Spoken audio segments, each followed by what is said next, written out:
Ишеналы Арабаев атындагы Кыргыз мамлекеттик университетинде Кыргыз Республикасынын президентинин азыркы кыргыз мамлекеттүүлүгүн түптөгөн аталар жөнүндө жарлыгынын алкагында жана университеттин 80 жылдык мааракесине арналган мамлекеттүүлүктү түптөгөн аталар аталышында иш-чара өттү. Алгач иш-чарада репрессиянын курмандыктары тууралуу документалдык фильм көрсөтүлдү.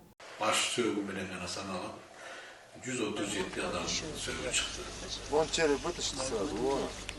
Иш-чарада Жусуп Абдрахмановдун чөйрөсү, тарых изилдөөчү Асемир Абдрахманов Жусуп Абдрахманов тууралуу эскерүүлөрү менен бөлүштү. 6 июня 1924 года в Москве на заседании Средосбюро ВКПБ Юсупу Абдрахманову поручается представить проект состава Временного оргбюро Каракыргызской партийной организации.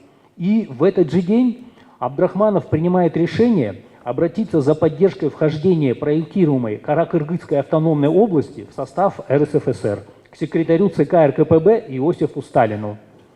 Предпринимая данный шаг, Юсуп Абдрахманов был твердо уверен, что руководство страны поддержит его обращение, а противоборствующие силы из других республик и их местные приспешники в лице Худайкулова и Бабаханова останутся при своих интересах, что в конечном итоге и произошло. Тарых илимдеринин доктору профессор Кана Айдаркул кыргыз мамлекеттүүлүгүн түптөрүшү жана Жусуп Абдрахмановдун тарыхый ролу боюнча баяндама жасады.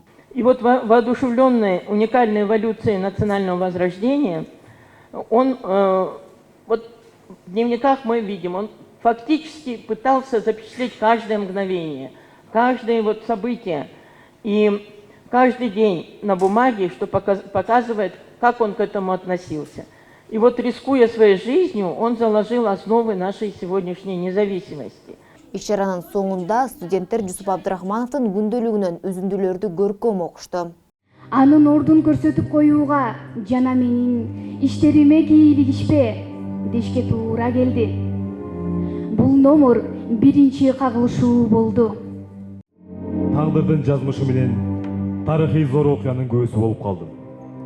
Ошондуктан күнүгө өзүң көргөндөрдү, башыңан кечиргендерди, кайрадан жан дүйнөңдөн өткөргөн нерселерди жазып калтыруу тарыхый жагынан алганда кызыктуу болбой койбос. Азыркы кыргыз мамлекеттүүлүгүн түптөгөн аталар аталышында иш-чара Эгемберди Манаев атындагы Тарых жана социалдык укуктук билим берүү институту тарабынан уюштурулду.